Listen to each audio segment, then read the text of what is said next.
Welcome, everybody, to Profit Points Podcast, episode 16, where we talk to Rebecca Hobbs, who is an estate attorney and deals in estates and elder law.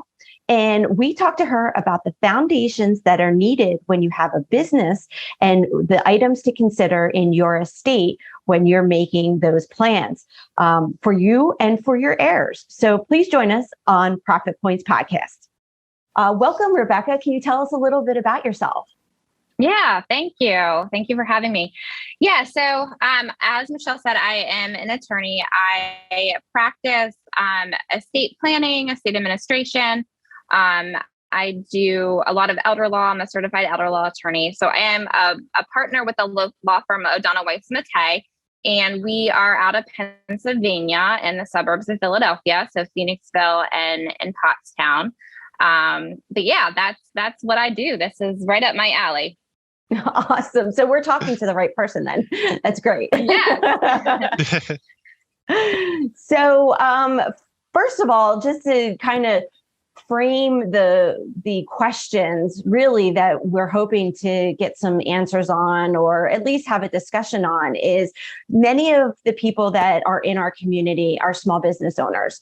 So they have one or two partners within their business, whether it be a partnership or an S corp or something like that. So they're considered closely held, not, a big corporation that has many different people and many different, compensation packages and ownership and things like that. So the questions that a lot of people have because of having such a small business is what needs to happen in their estate, things that they need to consider in their estate when they're either drafting their wills or later down the line when they have a small business, what happens to it, right? So what are some of the things that you see in your practice? Yeah. So I think with any kind of estate plan or business succession plan, there are what we refer to as just basic building blocks for any plan. So there are basic documents, basic provisions that you really should have and any kind of estate plan, and then some specific provisions where you are the owner of a business. So I'll kind of walk you through those different building blocks and things to consider.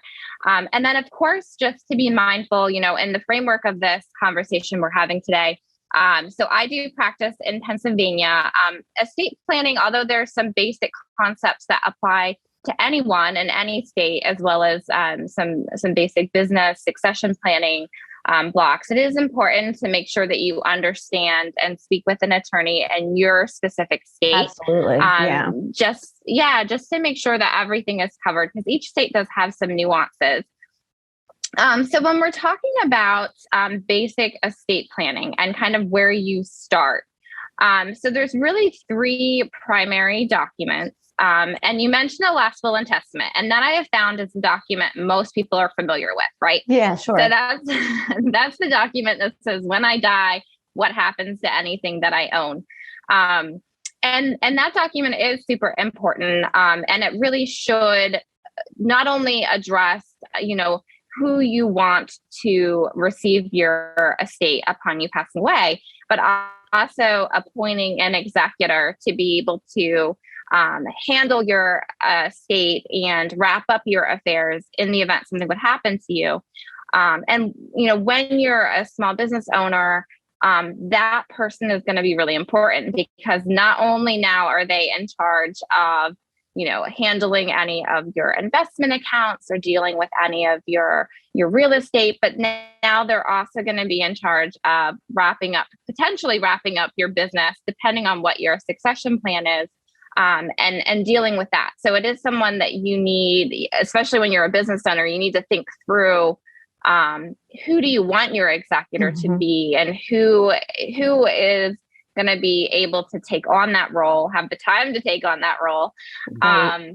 And then and what I have found too, and Sean and Michelle, you probably see this as well, is the executor that individuals appoint, it's good for you to have a conversation with this person ahead of time. So sometimes what happens is people do really good estate plans, really good business succession plans, and they nominate an executor, they nominate a power of attorney, and we'll talk about what that is. But they never have a conversation with these people about, hey, is this a job by the way you're willing? Yeah. Is this something that you're willing to take on? And is this in your skill set too? Like, because there's some things that have to be done that may not flow with the way that person thinks or is organized enough, or we see that all the time. Yep. Yeah. Absolutely. And that introduction too, to the other professionals in that individual's life. So, a small business owner is going to be working closely with their accountant, potentially working closely with a financial advisor, and their estate planning attorney. So the introduction to that world of who are the advisors to this individual are really important too. And that often is a step that people miss.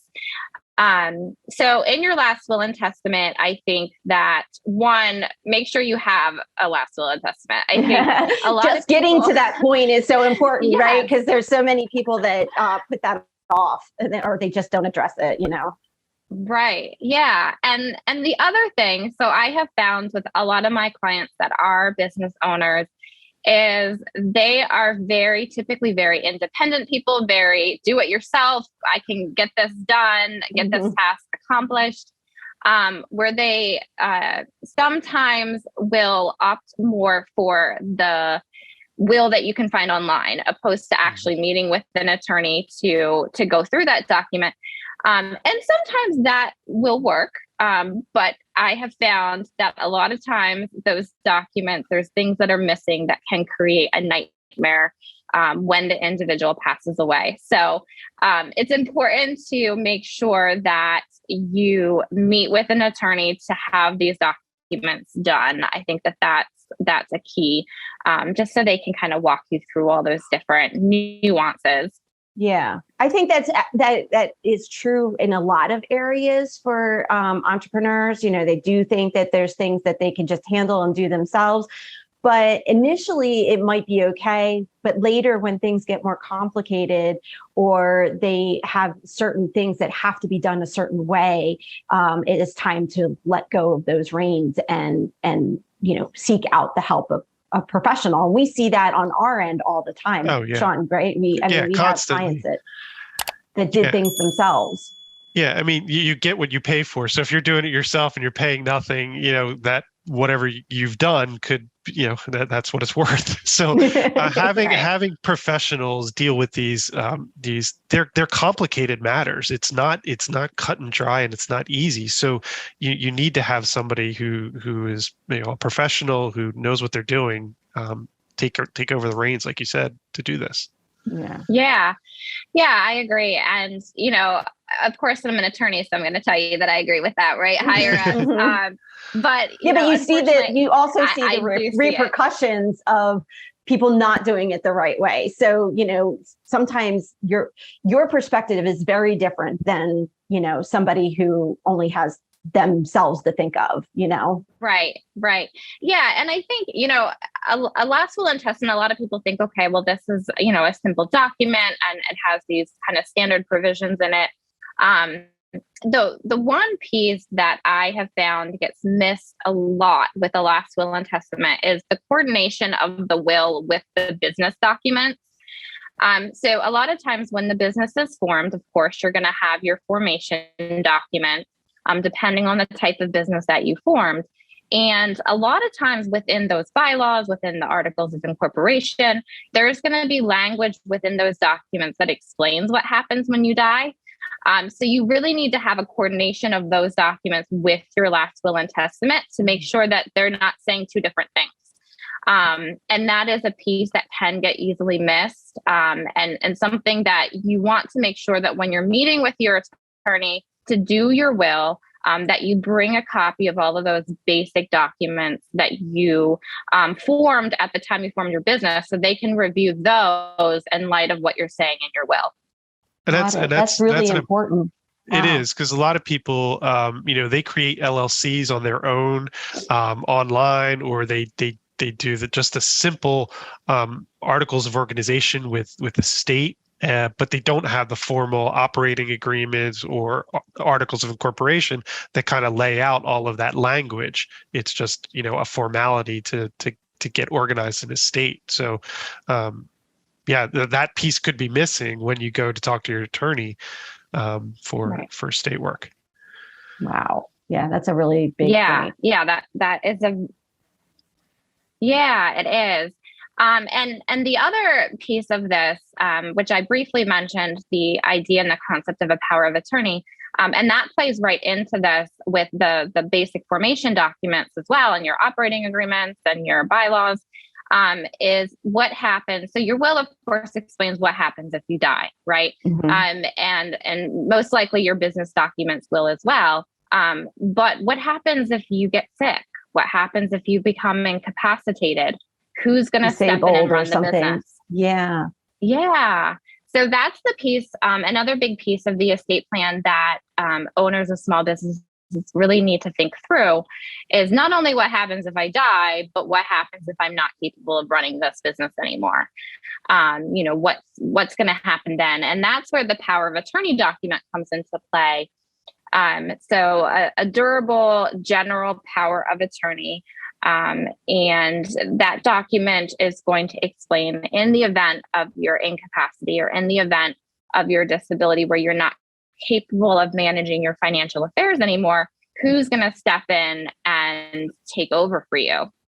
Could you potentially draft the power of attorney to have different people doing different things? So if you have a business and you have, say, a business partner or some other person within your business that you could trust to do, the banking and stuff like that, could you draft the power of attorney just for that specific purpose, and then have somebody else do the personal affairs? Yeah, so you could do something like that. So most likely what you're going to see is one individual appointed to do everything. But if you had a specific situation where you thought, hey, well, this person is going to be really good at handling these things, but this person might be good at handling these things, we could certainly draft the document in a way to do that, because within that power of attorney, this is the other key point, is you should have business specific powers in the power of attorney. So your basic power of attorney document may not have that. So that's where if you're just going and getting a form online, or or you had a document done a long time ago before you formed your business, you're going to want to pull that out and look to see, one, is it still the person that you would want to make these decisions for you? And two, does the document address the specific powers this individual would need if you would become incapacitated? Yeah. Wow, that's good. That's good information. Yeah. And so along with that, that specific general power of attorney, the other document that I have to mention, just because as an estate planner, I can't skip over the other document, even though it doesn't specifically deal with business provisions, is an advanced healthcare directive. And that document, most people think of that one as the when do you want the plug pulled document? Yeah. Which it's not the most pleasant thing to think through as far as, what are your wishes regarding end of life care? But if your family would find themselves in the situation where they have to make those tough decisions for you, if they know what your wishes are, it that's makes things a lot easier. Yeah. And it's important because as people are living older and older, their quality of life in those older years is so much more diminished, that I would want something to help make that easier on everybody. Right. Yeah. And that's where that document is going to come into play. So that advanced directive is going to have the appointment of a healthcare agent to make decisions for you, but then it's also going to walk through those tough decisions about, if you developed an end stage medical condition, would you want to be kept alive artificially with machines? Would you want tube feedings? So it walks you through all those difficult things. But, like we started off the conversation saying how, you need to make sure that you talk to these people that you're appointing as your agents, so that way they know they're having a big role in your life. And I said the same thing with this healthcare directive too. So having a conversation with your family regarding your wishes on end of life care is so important. The first time they hear about what you want regarding medical care shouldn't be when they pick up the document. You should have a conversation with them about that beforehand. Yep, right. Absolutely.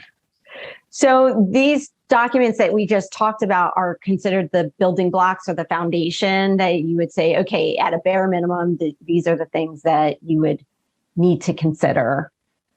Yeah. Yep. So those are your basic building blocks. So, your last will and testament, your general power of attorney, and your advanced healthcare directive. And then, of course, the nuances with those documents where you are a small business owner is coordinating that with your documents that you have from the formation of your business, and just making sure that everything coordinates and speaks to each other is really key. And then as far as, if you need any more complex estate planning documents, that really depends on your individual situation. And what I mean by more complex documents is where we get into trust planning. So whether you would need any kind of revocable living trust or more asset protection planning in place depends on your specific financial situation, the makeup of your estate, and what your goals are for your estate plan. Right. So when I think about, some of the people in our community, they may have, let's say, a will or something like that, that, is already set up, but maybe they need to change that. Is that, how often can you do that? And can you speak to that a little bit? Yeah. You can change your will anytime. So I have a few clients that will call me on a regular basis. If somebody, there's a family fight or something happens and I'm getting a phone call to change things all the time. Let's see if this is permanent and not just keep changing wills all the time. Yeah. So I think as a rule of thumb, anytime something major happens in your life, right? So if a child gets married, if you have grandchildren, if there's a divorce in the family, if somebody passes away, there's a big change to your estate as far as an increase in your assets, or, maybe you get a large inheritance from someone else. Those are all key triggers as to when you should have your documents reviewed. But I always tell my clients that at least on an annual basis, it doesn't hurt to pull those documents out and just look them over and just say, is this still what I want? Maybe it's something to calendar on an annual basis that you just pull those out. It doesn't mean you need to go to an attorney and have them reviewed, but at least so that way you're reviewing them to make sure that it still says what you want it to say. Yeah, because you could set up, your will and your business plan are all tied together, or your business documents are all tied together, and you decide, 5 or 6 years down the line that you're going to add a partner to your business. And you probably aren't thinking, how is that affecting my estate? Right. And so sometimes I think people don't realize that those events, even if it's a small event where, okay, I'm just going to give them, they're going to get a little bit of interest. They're not taking over the whole business. That's still a component that's changed within the business and needs to be addressed. Right. Yeah, definitely. And I think the other triggering point that people don't think about too, I think a lot of times when you're young, you get married, you have kids, you do a will because you are concerned about what happens to our minor kids. Mm-hmm. Yeah. And then things change, right? So you build more wealth, you start a business, your children now are over the age of 18, maybe. And I'll see these old documents where no one ever changed anything because they thought, well, we did it, we're done. So I think that, like I said, at those big triggering moments is definitely when you need to go in and actually have a formal review with an attorney to make sure everything is updated. Yeah. So, and in that review, you guys go through in depth what that person has, right? And things that need to be considered. Because I would imagine you need to kind of get a good snapshot as to exactly what's happening. Yeah. So typically those reviews, I mean, they're going to be very specific to each attorney. Each attorney will have a different style for how they conduct those reviews. But it should involve some kind of overview of the makeup of your estate, right? So what's the total gross value of your estate? What kind of assets do you hold? Are there any specific concerns that you have? You know, maybe you have a child that's not good with money, and you're concerned that if they get an inheritance, they're gonna spend everything. You know, do you have a grandchild with special needs that we need to be concerned about? So usually the review is going to involve kind of a conversation regarding all those things. And then also where you own a business, it's going to be, like I mentioned before, a review of your formation documents to make sure those are all what you want them to say, and there's no updates need to happen with those as well. Yeah.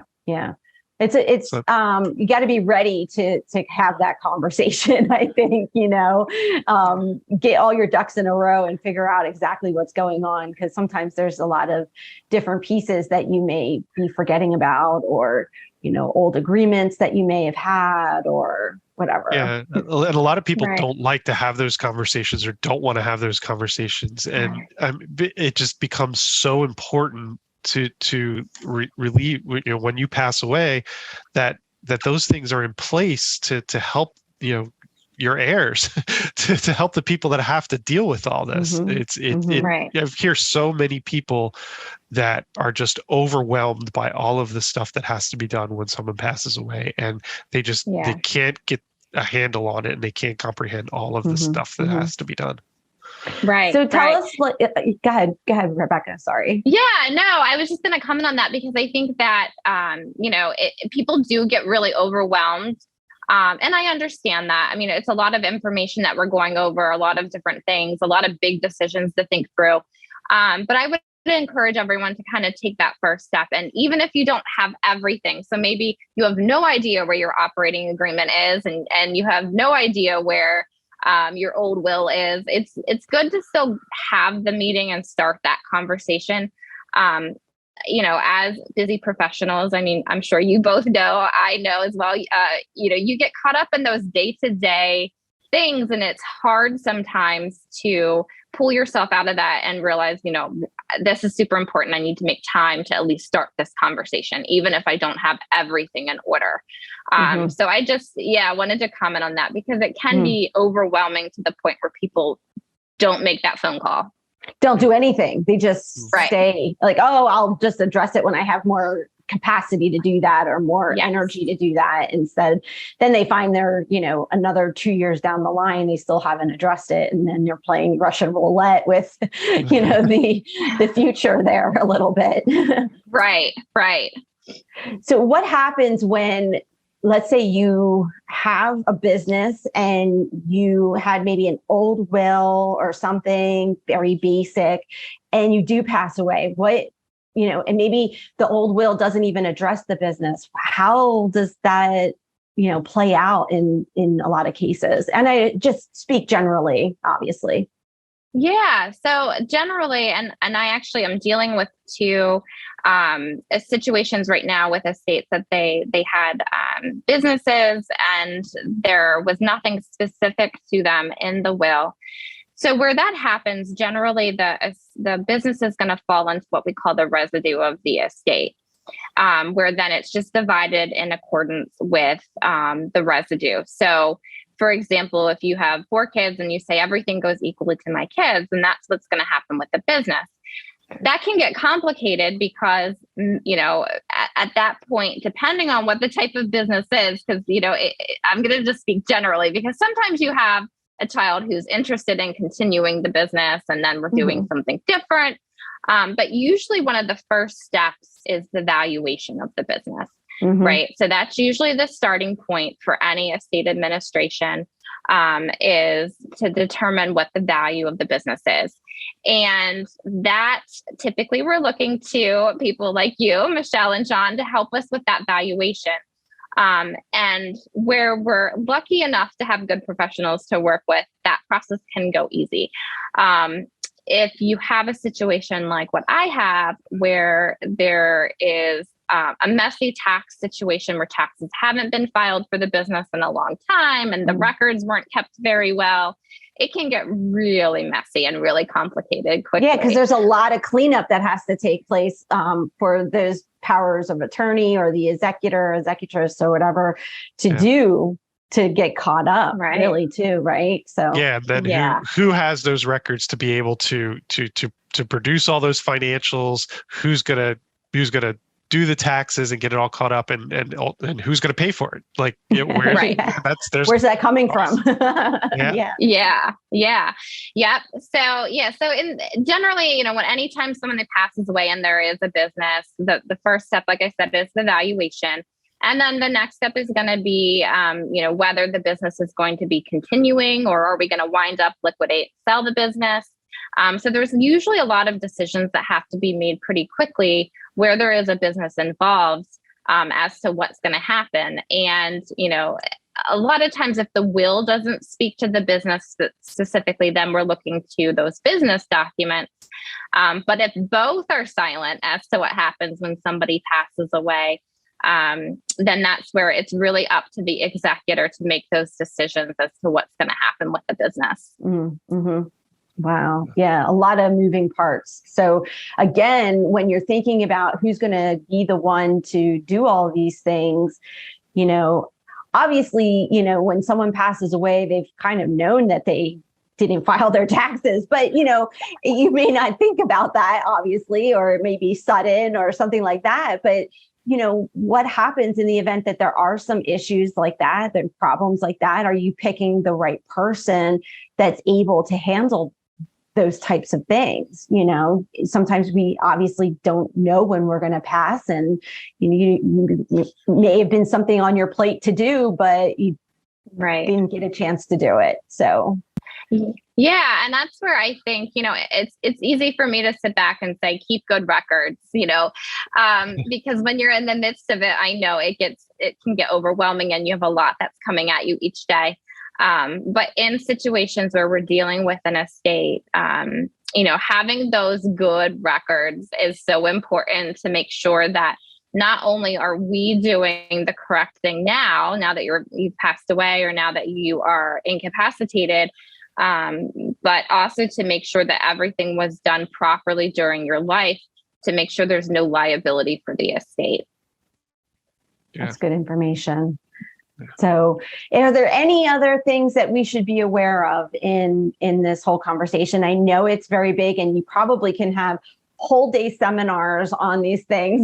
We don't want to overwhelm, the regular business owner on too much at one time, but yeah, I think, we talked about those basic documents. I think that's a key takeaway for today, is to make sure that you have those basic building blocks in place. So your will, your healthcare power of attorney, your advanced directive, and your general power of attorney, as well as your business documents. The other piece of this, I think that I'll briefly mention, and like you said, I'm sure we could have a whole nother conversation on this, is, each state is going to have different rules regarding taxes as far as inheritance tax. And then also you have estate tax implications. So I think it's important that when you are, talking about your estate plan with your attorney, you have an idea of what the tax ramifications are going to be when you pass away. And, I have clients that laugh and say, well, I don't care. I'm not going to be, here to pay the taxes. Yeah, who cares? But you're leaving it for people that you love to handle. Right. And I think it's an important conversation, because you want to make sure that there's enough liquidity in your estate to pay for those things.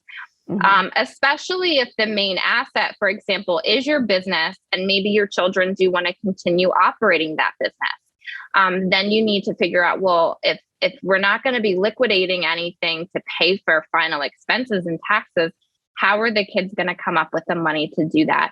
And that's where having a conversation with your estate planner, and then also pulling in that situation, a financial planner too, to have a conversation about where are we going to have liquidity to pay these expenses, and what are we looking at? Also, your insurance provider, your insurance broker has a big part in this. We always talk to people about having the proper insurances, and also having, if you have a business and there's multiple owners, having key man life insurance can really be helpful as well, because who wants to be in business with somebody and then end up, that person passes away and you end up in business now with the spouse. Right. And is that really what you want? So, there's all kinds of, it's interesting how that everything kind of interplays.